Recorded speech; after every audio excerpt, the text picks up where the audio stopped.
그리스도의 피로 세운 교회, 우리 마음에 깊이 와닿습니다. 사랑하는 여러분, 우리는 매일같이 만나서 하는 인사가 요즘 잘 지내십니까? 많이 힘드시죠? 일상의 인사가 되었습니다. 그러나 지금뿐만 아닌 것 같아요. 지난 18년간의 설교 원고를 날짜별로 되어 있는 것을 본문별로 재정리하는 작업을 이전에 좀 했는데요. 보면서 그 설교마다 얼마나 힘드십니까?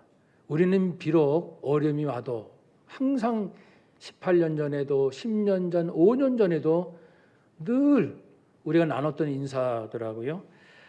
그렇습니다. 어쩌면 주님 오시는 그날까지 우리 자녀 세대에도 자손들의 세대에도 힘들어, 불안해, 걱정이네, 이런 인사를 늘 하며 사는 세상이 아닐까, 그런 마음이 듭니다. 성도는 더욱 어려운 시대를 늘 맞곤 했습니다. 특별한 중세 때를 빼곤요. 오늘 본문의 편지를 받는 이 대상자는 소아시아, 지금의 터키 지역인데, 그때도 그 지역에 기독교인에 대한 탄압이 극심하였습니다. AD 64년 로마 황제 박해로 시작하여 로마 제국 전역에 이런 핍박이 번졌습니다. 그래서 성도들은 믿음 지키는 것도 어렵고, 그리고 내가 믿는 예수, 내가 가지고 있는 이 신앙으로 국가를 어떻게 봐야 되는지, 그리고 이 직장생활, 일터의 문제, 가정, 또 부부 문제, 일상의 문제를 어떻게 하면 좋을지 당연히 고민이 되겠죠. 오늘날 우리가 고민하듯이요. 그래서 베드로는 이러한 방금 나열해 드린 이런 문제들을 하나하나씩 전부 다루고 있습니다. 그래서 베드로 전서는, 마틴 루터는 이 서신서 중에서 굉장히 탁월한 정수와 같은 책이다, 이렇게 인정하기도 하였습니다. 그래서 사도 베드로는 극심한 고난 가운데 있는 성도들을 위로하고 갈 바를 안내하기 위하여 이 편지를 쓰게 되는데요. 1절, 2절에서는 먼저 인사를 합니다. 성도님들, 여러분은 예수 그리스도의 피로 거룩하게 된 사람입니다. 이처럼 명확하게 정체성을 정리한 글도 있을까? 여러분은 예수 그리스도의 피로 거룩하게 된 사람들입니다. 여러분에게 하나님의 은혜와 평강이 함께하기를 원합니다. 이렇게 인사를 하고요. 3절에 들어와서 하나님을 찬양하리로다. 다시 말씀드려, 성도님들, 우리 하나님 찬양합시다. 그러니까 말할 수 없는 어려움 가운데 있는 성도들에게 하나님을 찬양합시다. 언뜻 보면은 베드로는 공감 능력이 떨어지고 지금 얼마나 살기 힘든지, 얼마나 믿음 지키기가 어려운지 대뜸 하나님을 찬양합시다, 이게 마음에서 우러나오겠습니까? 그러나 그 뒤를 보면은 이래서 고난 중에 하나님을 찬양합시다 했구나라는 것을 알 수 있지요. 3절에서 5절, 오늘 본문에 찬양해야 할 이유 4가지가 간략하게 나옵니다. 아무리 힘들고 어려워도 첫째는 우리가 예수님께서 부활하심으로 거듭났다는 사실 때문에, 또한 우리가 예수님의 부활로 산 소망을 가지게 되었기 때문에, 또한 썩지 않고 더럽지 않고 쇠하지 않는 하나님의 유업, 하나님의 약속, 하나님의 영원한 축복이 기다리고 있기 때문에, 끝으로 주님 재림하셔서 우리가 부활할 때까지 우리 믿음 잃지 않도록 도우시는 하나님의 보호하심이 있기 때문에, 이 4가지 이유로 우리는 하나님을 찬송합시다 그랬습니다. 이 4가지를 한 단어로 압축한다면 산소망이라고 할 수도 있겠습니다. 한번 따라합시다. 산소망. 산소망은 살아있는 소망, 죽은 소망이 아니고요. 살아있는 소망이란 이 땅에 우리 돈, 명예, 권력이 참 유용합니다. 그러나 죽은 이후에 하나님 앞에 누구나 심판대 앞에 섰을 때 나를 구원하고 건져주는 일에 돈, 명예, 권력은 아무런 소용이 되지 않는다는 이런 사실에서 산 소망은 이 세상에서 얻을 수 있는 것이 아니라는 그런 의미가 담겨 있습니다. 하늘에 속한 소망이다. 영원한 소망이다. 어떤 것이 하나 살아있는 소망일까요? 세 가지를 볼 수 있는데, 첫째는 우리 성도들이 죽음의 세력으로부터 영원히 벗어났다는 것입니다. 그러니까 죄인인 인간이 자신의 죄값으로 저주를 받잖아요. 그런데 이 저주가 예수님께로 옮겨갔습니다. 그래서 나는 저주받지 않는 대신에 예수님이 대신 저주를 받으셔요. 그래서 죽으셔요. 그런데 만일 예수님께서 실제로 저주받아 실제로 죽으셨는데 죽음으로만 끝났다면 문제는 죽음의 세력, 예수님도 죽으셔서 죽음의 세력 아래에 있거든요. 죽음의 세력 밑에 지금 짓눌려 계시거든요.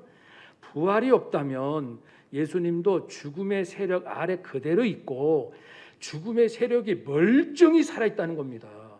그러나 하나님께서는 예수님을 다시 살리심으로 죽음이라는 세력이 예수님께 침범하지 못하도록 거꾸로 예수님께서 죽음이라는 세력을 무력화하시도록 하나님께서 예수님을 일으켜 세워주셨습니다. 그러므로 내가 저주받을 것이 예수님께로 옮겨갔고, 그래서 예수님이 죽으셨는데 부활하심으로 죽음의 세력이 예수님께 임하지 아니했고, 그래서 예수님으로 저주에서 벗어난 우리는 예수님이 부활하신 것처럼 우리도 부활하게 되는 이런 이제 순서가 되기 때문에 우리 주님의 부활은 결국 우리도 죽음의 세력에서 벗어난다는 의미를 지닙니다. 그러면 성도들이, 우리들이 죽음의 세력에서 벗어난다는 것은 죽음과는 상관이 없는 자가 되고, 영원히 그렇다는 것은 영원히 죽음의 세력, 죽음의 힘, 죽음의 권세는 우리를 침범하지 못하니, 그러면 남는 게 뭘까요? 남는 것은 생명이죠. 죽음이 떠나는 자리에는 생명이 들어오잖아요. 생명 아니면 죽음, 둘 중에 하나니까요. 그래서 이제 생명이 들어오는데 죽음의 세력이 나로부터 영원히 멀어졌기 때문에, 떠났기 때문에 대신 들어온 생명은 영원한 생명이 됩니다. 그래서 우리가 영원한 생명을 누린다, 영원한 생명을 얻었다라고 고백합니다.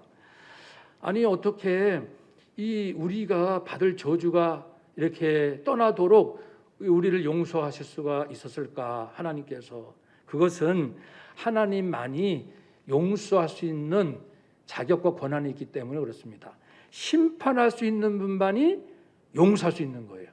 아무나 내 죄를 용서하는 게 아니고 나를 심판할 수 있는 권세를 가지신 하나님만이 나를 성도를 용서할 수 있습니다.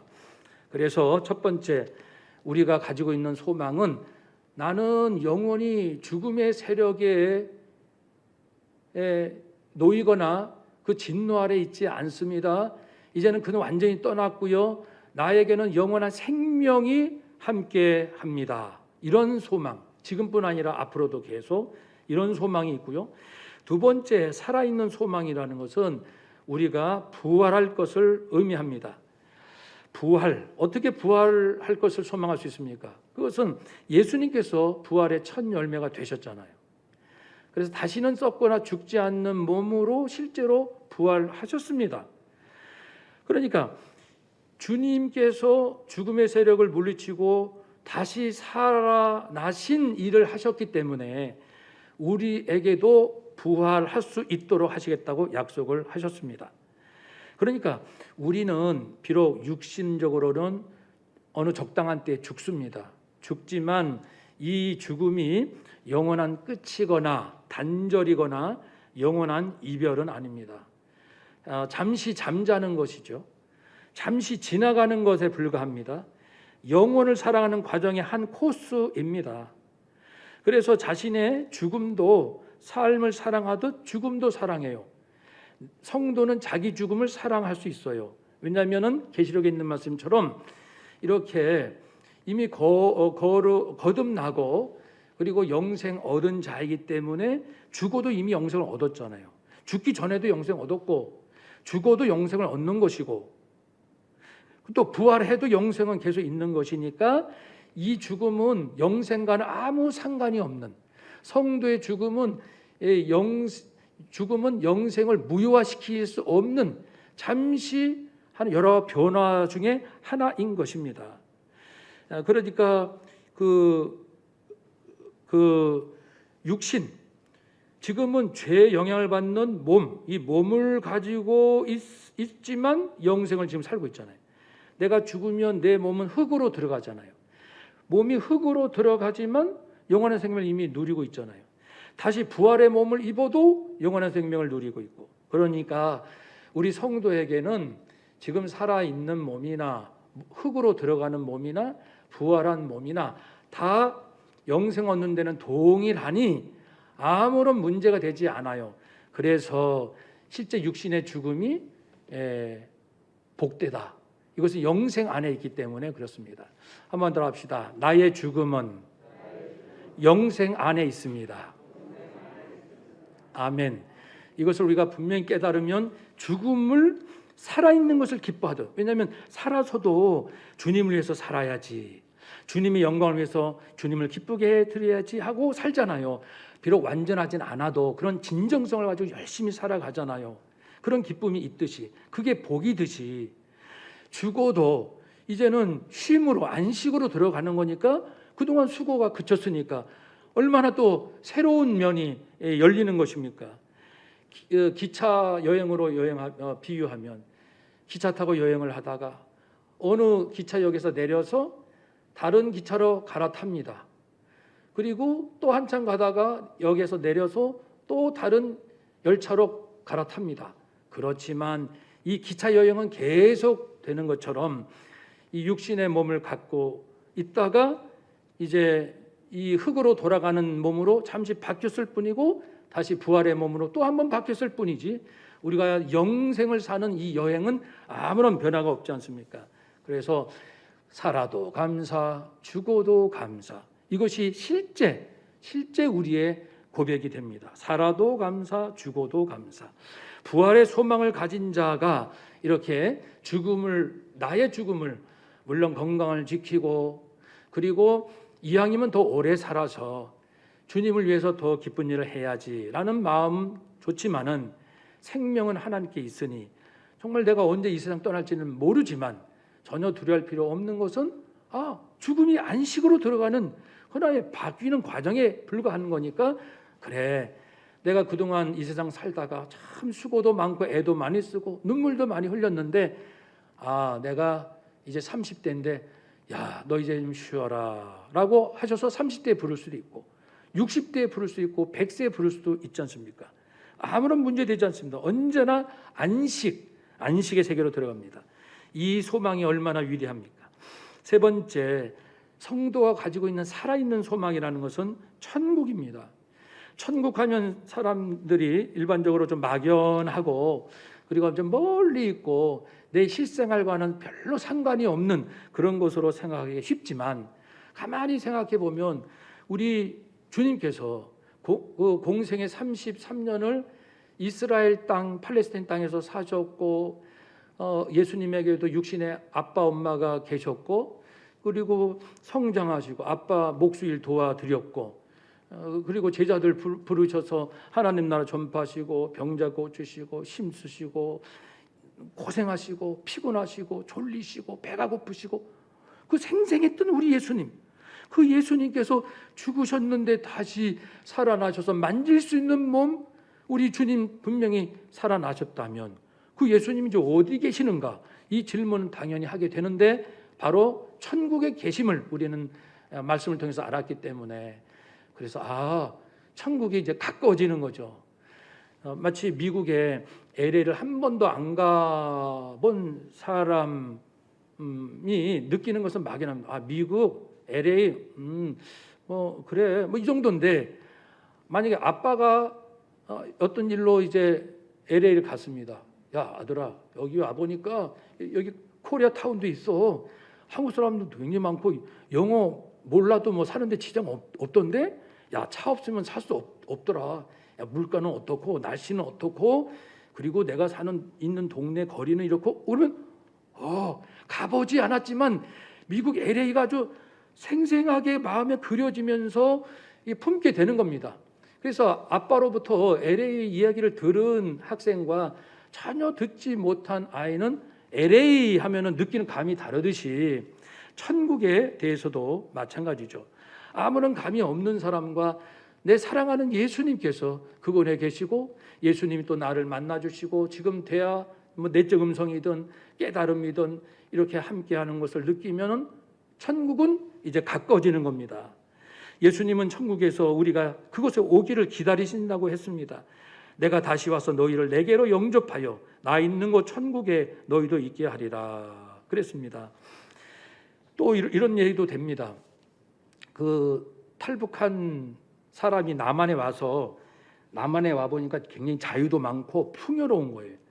그래서 남한을 경험하고서 자기가 몸담았던 북한을 보는 눈하고 평생 북한에만 있고 북한의 거짓 선동에 속아서 이 지구상에서 북한이 제일 살기 좋은 지상 낙원이다 이렇게 생각하는 사람하고 북한을 보는 눈은 분명히 다르지 않습니까? 사랑하는 여러분, 그래서 우리에게 부활하신 예수님은 우리에게 당신이 천국에 가 계심으로써 우리로 하여금 천국을 예수님 하니까 천국이 자동적으로 떠오르잖아요. 예수님 계신 곳이 그곳이니까. 그래서 늘 천국을 소망하면서 나도 그곳에 갈 텐데 언젠가는 갈 텐데 라는 믿음을 갖게 됩니다. 물론 우리가 천국을 좀 더 마음에 깊이 느껴지고 내가 소망한다고 해서 이 지구상의 이 삶 속에서 일어나는 구체적인 일들을 더 정확히 안다는 것은 아닙니다. 이 복잡한 세상을 더 잘 이해가 저절로 된다는 건 아닙니다만은 천국 신앙을 갖고 있는 사람은 이 세상의 실체를 보는 탁월함과 새로움이 있습니다. 그래서 영안이 열려서요 천국을 보고 그 안에 하나님의 영광, 아마도 이 지구상의 빛이 물리적 빛이 아니고 영적인 강렬하면서도 따뜻하면서도 부드러우면서도 사랑이 가득한 빛이에요. 그 경험했던 분들은 다 공통적으로 표현합니다. 강렬하고 이 세상의 빛이 아니에요. 비교가 안 돼요. 이 세상의 빛과는요. 그런데요 굉장히 따뜻하고 사랑이 하나님이 나를 사랑하신다는 사랑이 막 나에게 이게 몰려온다고 했습니다. 스데반 집사님도 그걸 보고 느꼈고 그 하나님 영광 우편에 예수님이 서 계신 것을 실제로 이제 영안이 열려서 보았습니다. 그러면 천국을 하나님의 영광을 부활하신 예수님을 본 스데반 집사가 보는 세상과 야, 저 스데반 잡아 죽이자. 그래가지고 이 좀 움푹 아래 파인 곳에 그 사람을 묶어 놓잖아요. 그리고 약간 위쪽이잖아요. 이쪽은 둥그렇게. 이쪽에서 돌을 던지거든요. 아래를 향해서. 그러니까 뭐 뛰어다니면서 이리로 던졌다가 저렇게도 던졌다가 막 소리 지르면서 죽이자, 죽일 때까지 던져라. 뭐 이렇게 할 거 아닙니까? 그런 사람이 보는 세상과 어찌 같겠습니까? 천국, 하나님의 영광, 부활하신 예수님을 본 사람이 보는 세상과 그 세계를 전혀 알지 못하는 사람이 자신들의 이해관계로 저 사람 죽이자 하고 달려드는 눈으로 보는 세상과 어떻게 같겠습니까? 그래서 제가 전에도 말씀드렸지만은 앞으로는 이 영적 전쟁이니까 이런 말씀을 드렸던 거죠. 지금 우리 이 사회에 수많은 인생에 대한 이야기들을 합니다. 많은 사상과 철학과 과학자들, 미래학자들, 심리학자들 모두 얘기합니다. 인생은, 산다는 것은, 인간은 얘기하는데, 그때 우리는 그 질문이, 그렇게 말하는 저분이 예수님의 부활하심을 목격하고 천국이 있다는 것을 확신하면 그때도 자기가 지금 하는 인생 철학을 얘기할까? 그런 질문을 던지는 거예요. 우리가 듣기에는 굉장히 혹할 얘기인데, 저 사람이 예수님의 부활과 천국이 있다는 것을 아주 너무나도 분명히 깨달은 다음에도 저 얘기를 할까? 그 사람이 한번 물어보고 싶어요. 당신이 만약 천국이, 우리 성경에 기록된 우리가 경험한 이 생생한 천국이 있는데요, 이것이 있다고 합시다. 당신이 믿었다고 합시다. 그런데도 지금 말하는 인생 얘기를 이렇게 할 수가 있습니까? 라고 질문을 하고 싶은 것입니다. 즉, 천국을 아는 사람과 모르는 사람이 보는 눈은 근본이 다르다는 겁니다. 그래서 사람을 대하는 태도, 물질을 대하는 태도, 내가 살아가는 인생의 목적, 이 모든 것이 다르다는 겁니다. 그러면 그 다른 결과가 뭐예요? 당신들은 그 천국도 알고 부활하신 예수님도 만나서 다르다면 뭐가 달라요? 라고 했을 때 우리는 무슨 답을 할 수 있을까요? 우리는 여전히 직업도 다르고 성격도 다르고 다 다른데, 우리 모두가 예수님과 부활을 확신했다면 우리 모두는 뭐가 달라졌을까요? 여러 가지 달라진 건 많겠죠. 그러나 공통적으로는 예수님을 닮아가요. 이렇게 답을 하죠. 한번 더 합시다. 나는 예수님을 닮아갑니다. 왜 그러냐면 이 한마디에 엄청난 의미가 포함됐죠. 내가 예수님을 점점 닮아간답니다. 예수님은 창조주십니다. 예수님은 모든 만물을 지으셨고요. 예수님은 인생, 사람들 마음속에 하나님의 형상을 집어넣어 주신 분이십니다. 그리고 이 땅에 오셔서 가장 바람직한 이상적인 인간상이 무엇인지를 자신의 삶과 말씀과 행적을 통해서 의심할 필요 없이, 혼란을 일으킬 필요가 없을 만큼 명확하게 보여주셨습니다. 예수님만이 참 인간상, 참 인간이란, 인생의 목적이란, 인간에 관한 모든 정의를 완벽하게 완전하게 정의 내릴 수 있는 분은 오직 예수님이십니다. 예수님만이 그렇게 말씀할 수 있는 권한과 그리고 자격이 주어집니다. 말씀드린 대로 그분이 창조주시오, 우리에게 하나님의 형상을 집어넣어 주신 분이요, 그것을 본인의 삶으로 다 펼쳐주셨기 때문에, 그런 예수님과 같은 인간이 어디 있습니까? 그렇기 때문에 우리는 이 천국을 소망한다는 것, 어마어마한 내용이고 우리 인생 근본을 통째로 흔드는 소망입니다. 세 가지 소망입니다. 그래서 우리에게는 영생, 지금도 영원히 내가 살고 있고 앞으로도 영원히 그 소망, 나 때 되면 부활한다, 그 소망, 나는 천국에 산다, 천국에서 살 것이다 라는 소망, 영생, 부활, 천국, 줄이면은 영부천, 부천. 그러니까 부천 시민들은 자부심을 가지고, 우리 부천에 사는 사람들은 말이야, 영생을 얻어서 부활과 천국을 소망하는 사람이야, 이렇게 해석을 좀 멋들어지게 하셔서 우리 부천 시민들, 영부천. 그러니까 우리는 예수님이 부활하신 덕분에 그 은혜로 우리에게 영부천에 새로운 소망이 들어왔고, 그 소망으로 모든 걸 바라보게 되는 겁니다. 회사에 다닐 때, 직장 사무실에 들어갔을 때 영부천, 영생부활 천국을 알고 믿는 직장인, 그 직장인 동료가 자기 직장 바라보는 눈과 영부천은 전혀 관심도 없고 영생부활 천국은 전혀 알지도 못하는 회사 부장이 자기 회사를 보는 눈은 달라도 너무나도 다른 거죠. 달라도 너무 다르죠. 그래서 우리에게, 우리가 어떻게 이런 걸 알 수 있었을까요? 알 수 없었습니다. 은혜입니다. 그래서 우리는 이렇게 소망, 산소망을 갖게 되었으니, 그래서 결론이 뭐예요? 산소망을 가졌으니 베드로 사도는 이런 영부천, 산소망, 우리가 이걸 가진 사람이에요. 그러니까 성도님 여러분, 아무리 핍박과 어려움이 온다 할지라도 기뻐합시다. 아까 맨 처음에는 찬양합시다 그랬잖아요. 찬양합시다.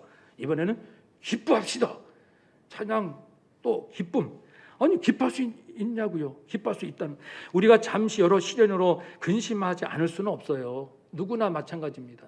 초대교회 모든 성도, 사도들 포함해서 아무리 믿음이 좋아도 모두가 슬픔, 그리고 분노, 불안, 두려움에서 벗어난 자는 아무도 없습니다. 모두가 슬프고 내가 복음을 전하고 사랑을 주는데 왜 나한테 이렇게 억울하고 분해, 분노, 불안하고 두렵고 나는 주님을 위해서 살다가 죽는 거 기쁘지만 아직 믿음이 약한 우리 가족들, 우리 자녀들 생각하면 이거 가슴 떨리는 일이거든요. 이 핍박이 보통 핍박이 아닙니다. 나는 견뎌내요. 근데 아직 믿음이 연약한 우리 남편, 우리 자녀들, 친척들 생각하면은 마음 놓을 수가 없네요. 그러니까 불안과 두려움이 없을 수 없어요. 누구나 있습니다. 그렇지만 이제 이것을 이길 수 있는 힘이 바로 이 산소망에 있다는 것이죠.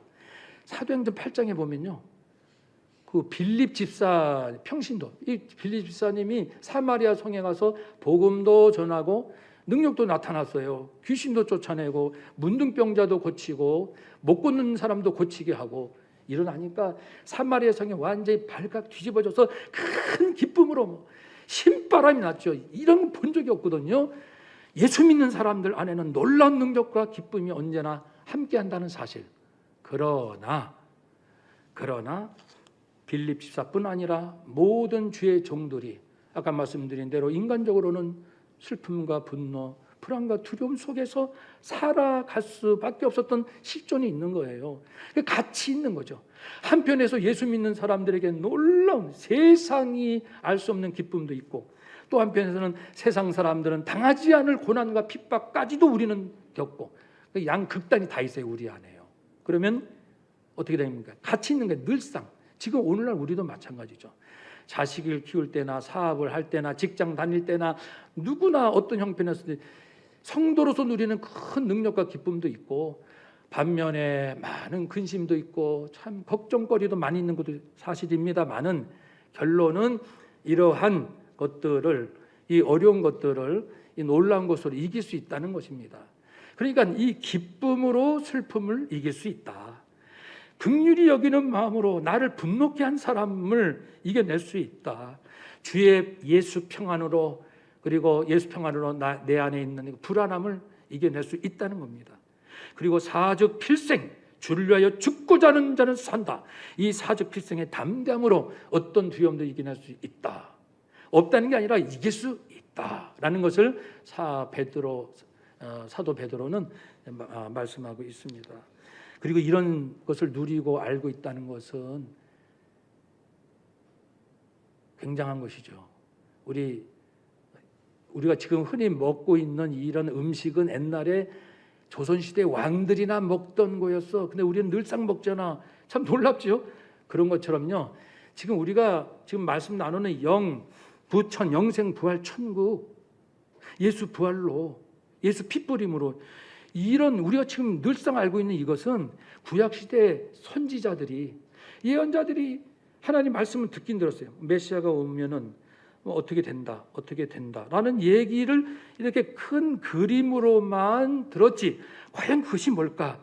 어떤 걸 말씀하는 걸까? 메시아가 오시면 어떻게 된다는 걸까? 그걸 알려고 애를 썼어요.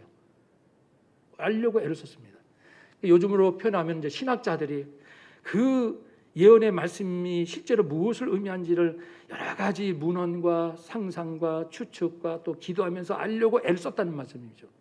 그리고 또 우리가 지금 당연히 알고 있는 이러한 사실들을 특히 구원에 관해서 어떻게 저주받을 죄인이 어떻게 용서받고 없던 거가 되고 분명히 있는 죄값이 어떻게 없던 거가 되고 그리고 감쪽같이 이제 변화돼서 하나님의 아들, 하나님의 자녀 이렇게 될 수 있는가? 이 부분에 대해서는 천사들도 몰라요. 그래서 천사들이 이 구원의 의미를 알려고 어떻게 이것이 가능한지를 알려고 굉장히 애를 썼다라는 말씀이 오늘 본문 이후에 쭉 나옵니다. 사랑하는 여러분, 그래서 천사들도 살펴보기를 원하는 것이다. 그 10절, 11절, 12절 보면 구약의 그 선지자들이 연구하고 부지런히 살펴서 장차 있을 일들을 이렇게 상고했던 이것들을 이제 우리는 알았으니 이것으로 여러분 기뻐합시다. 아무리 환난과 어려움이 온다 할지라도 우리 너머에 이미 안에 영생이 있고 너머에 부활과 천국이 있지 않습니까? 그러니 기뻐합시다. 그리고 하나님께 찬송합시다. 이렇게 말씀합니다. 그러니까 우리 주님 오실 때까지 우리도요, 언제나 그래 앞으로 우리 가정에도 슬픈 일, 화가 나는 일, 불안한 일, 두려운 일이 올 수는 있다. 올 수는 있다. 그렇지만은 우리는 하나님께 찬송하며 이 영생 부활 천국의 놀라운 사실로 믿음으로 그리고 그 권능을 내가 받음으로 능히 이길 수 있다. 바울처럼 그래서 기뻐할 수 있다. 늘 이 코로나 상황에서 우리가 우울하게 사는 것이 아니라 이러한 영적 차원으로 기뻐하고 사람들 어깨를 좀 붙잡아주고 이렇게 세워주고 우리 저기를 봅시다. 영생부활 천국을 봅시다. 주님이 지금 천국에 계신다고요.